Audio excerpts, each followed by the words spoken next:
화제가 된 사건 사고 소식 짚어보는 아침의 이슈 시간입니다. 네, 정혁진 변호사, 조기현 변호사와 함께 자세한 이야기 나눠보도록 하겠습니다. 안녕하십니까? 안녕하세요. 어제 법사위에선 성추행 의혹을 받는 장경태 민주당 의원을 두고 설전이 오갔습니다. 내용 들어보겠습니다. TV에 전 국민이 장경태 의원의 왼손이 어디로 들어가는지 화면을 다 봤는데 무슨 데이터 폭력을 운운을 해요. 장경태 의원 당장 나가세요. 당장 나가시라고요. 허위 보도에 대한 조작 보도에 대한 확대 재생산을 하고 있습니다. 자신 있으시면 나가서 하시고 나가서 할 자신 없으시면 여기서도 입 다무시기 바랍니다. 의사 진행 발언 기회에 동료 의원을 근거 없이 신동욱 위원에 대해서는 오늘 발언을 제한하도록 하겠습니다. 1년이 지나서 지금 고소가 된 사건이고 그렇게 되면 나경원 의원은 100번도 더 물러나야 돼요.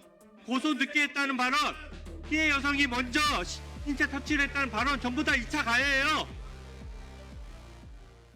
자, 국민의힘 입장에선 성추행 의혹 관련 수사를 받고 있는 장 의원에게 법사위 활동 자격이 있는지 이 점을 문제를 삼은 것 같은데 추미애 법사위원장은 이 문제를 제기한 신동욱 의원의 발언을 자제를 시켰어요. 글쎄요, 신동욱 의원의 지적은요 당연한 거 아닌가 싶습니다. 왜냐하면 수사와 기소를 담당하는 것은 검찰이잖아요. 그다음에 재판하는 것은 법원이잖아요. 이렇게 검찰과 법원을 관장하는 그 위원회가 법사위 아니겠습니까? 그런데 장경태 의원의 혐의는 매우 구체적이지 않습니까? 그다음에 혐의가 성범죄인데 이런 성범죄는 대표적으로 2차 가해가, 2차 피해가 발생할 수 있는 그런 범죄 아니겠습니까? 그다음에 이야기 들어보면요. 조금 전에도 주진우 의원 이야기했지만 이미 2차 가해가 발생했다라고 저는 충분히 보여지거든요.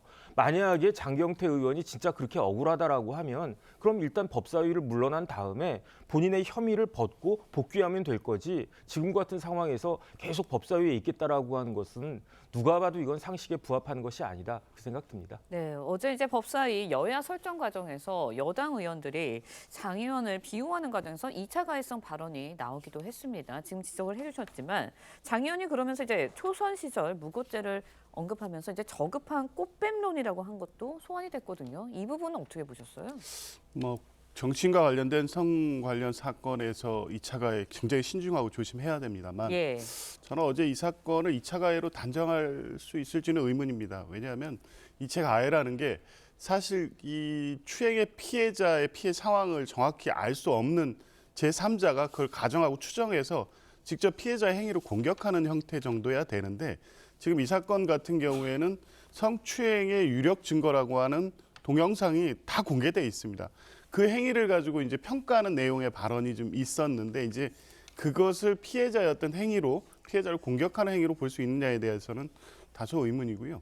그리고 이제 과거에 장경태 의원이 이 성폭력 특별법에 무고죄를 신설하려는 윤석열 전 대통령의 당시 공약에 대해서 비판했던 내용입니다. 그러니까 특정 사안에 대해서 어떤 무고죄 어떤 적용을 문제 삼은 건 아니고 입법 정책적 문제였기 때문에 그 사항을 또 이 사항하고 바로 연결시키는 것도 다소 무리가 있습니다. 어찌됐든 공개된 자리에서 이제 어제 설전이 그렇게 비춰지면 보기에 따라서 그런 우려가 제기될 수 있으니까요.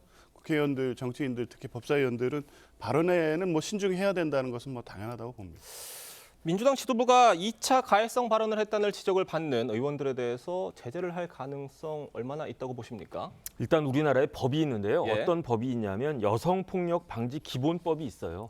거기에 2차 피해에 대해서 규정하고 있는데 수사나 재판이나 언론 보도 등 여성폭력 사건 처리 및 회복의 전 과정에서 입는 정신적, 신체적, 경제적 피해를 2차 피해라고 하거든요. 그런데 대표적인 게 뭐냐면 폭행, 폭언, 저런 폭언 같은 게 대표적인 2차 가해고 2차 피해인 거거든요. 그런데 조금 전에 조 변호사님은 마치 저게 2차 가해가 안 될 것처럼 안 될 수도 있다는 식으로 말씀을 하셨지만 2차 가해가 되느냐 안 되느냐는 누구 입장에서 봐야 되느냐. 가해자 입장에서 보는 게 아니에요. 이거는 피해자, 그 여성 피해자 입장에서 봐야 되는 거고 이거를 뭐라고 그러느냐. 대법원에서 확립된 판례에 따르면 그게 바로 성인지 감수성 아니겠습니까? 제가 봤을 때는요. 이거는 명백한 2차 피해고요. 그렇기 때문에 징계받는 것은 당연한 것인데 그런데 여태까지 민주당이 여러 가지 행태를 봤을 때 과연 제대로 된 징계가 이루어질까 의심은 됩니다. 네, 알겠습니다. 이번에는 저희 단독 보도 내용도 좀 살펴보도록 하겠습니다. 이제 장 의원이 술자리에 동석했던 남성 비서관에게 당시 피해자 남자친구 남자친구의 신원을 확인하는 정황이 담긴 메시지, 단체 대화방의 메시지가 공개가 됐거든요. 그러면서 이 남성 비서관이 남자친구에게 이제 불이익을 시사하는 듯한 메시지를 남긴 것도 공개가 됐습니다. 물론 이제 장경태 의원이 이런 지시를 했는지 이거는 확인을 해봐야 하는 상황이지만 일단은 그동안 이제 압박을 받아왔다는 피해자의 주장과는 일치하는 대목이 있거든요. 뭐 그렇게 보일 측면이 있습니다. 다만 지금 이 A 씨 그러니까 이 동석자를 포함한 이 단체 대화방에 전체 메시지 내용에는 여러 가지 내용들의 대화가 이 사건 이후 직후에 좀 있었다는 보도가 있고요. 네. 그 내용 중에는 이 사건을 이렇게 장경태 의원 주장하는 것처럼 데이트 폭력 사건으로 본인 피해와 관련된 내용을 대하는 내용도 있고 또 일부 언론의 보도에 의하면 추행 행위에 대한 어떤 것을 인정하는 취지의 내용이 있다는 보도도 있어서 여러 가지가 섞여 있기 때문에 아마 이건 장경태 의원이든 아니면 피해자 측이 됐든 경찰에 제출하지 않을까 싶습니다. 이미 거기 다수의 관계자들이 등록된 단체 방이기 때문에 뭐 수사를 통해서 그 대화의 전체 맥락을 확인해 보면 1차적으로는 이게 추행위가 있었는지에 대해서 유력한 증거가 될 수 있고요. 그게 아니라면 또 아니 그에 반대된 어떤 다른 대화 내용이 있는지 또 실제 추행을 전제로 해서 그걸 무마시키기 위한 다른 협박이 있었는지까지 대화 내용 전체를 분석하면 나올 것이기 때문에 경찰이 좀 신속하게 수사를 통해서 결론을 내줬으면 좋겠습니다. 네. 네, 다음 소식 짚어보겠습니다. 쿠팡 사태와 관련해서 이틀째 이어진 긴급 현안 질의에서 김범석 의장에 대한 성토가 이어졌습니다. 내용 듣고 이어가겠습니다.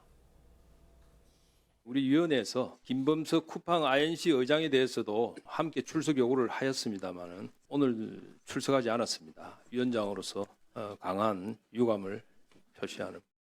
미국에다가 600억 원대 쿠팡 주식을 기부했어요? 뭐 하는 겁니까 지금 김범석 의장? 기업가 아니죠. 경영자 아니죠. 로비스트죠. 한국말로 뿌럭하죠. 돈은 한국에서 다 벌어가면서 왜 한국에 오지 않죠? 김범석 의장 고발 의결을 했으면 좋겠습니다. 미국에 상장했다 이 이유로 해서 전혀 지금 국회 부름에도 국민의 부름에도 답하고 있지 않습니다. 너무 무책임하고요.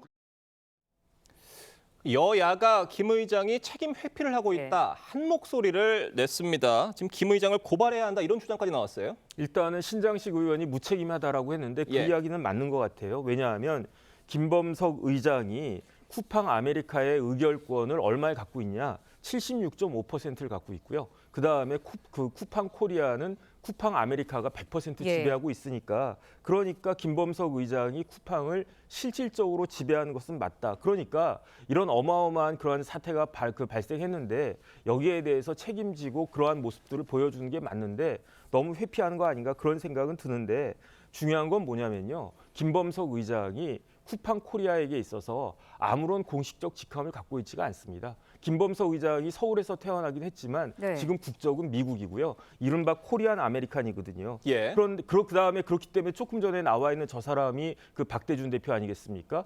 그렇기 때문에 법적으로는 무슨 책임을 어떻게 물을 수 있을 것인지 무엇을 근거로 어떤 혐의로 고발할 수 있을 것인지 제가 봤을 때는 조금 한계가 있는 거 아닌가 그런 생각은 듭니다. 네, 그런가 하면 이제 국회 현안 질의에서 2차 피해 의혹도 제기가 됐습니다. 중국 쇼핑몰에서 한국인 명의 쿠팡 계정이 거래되고 있다라는 의혹인데요.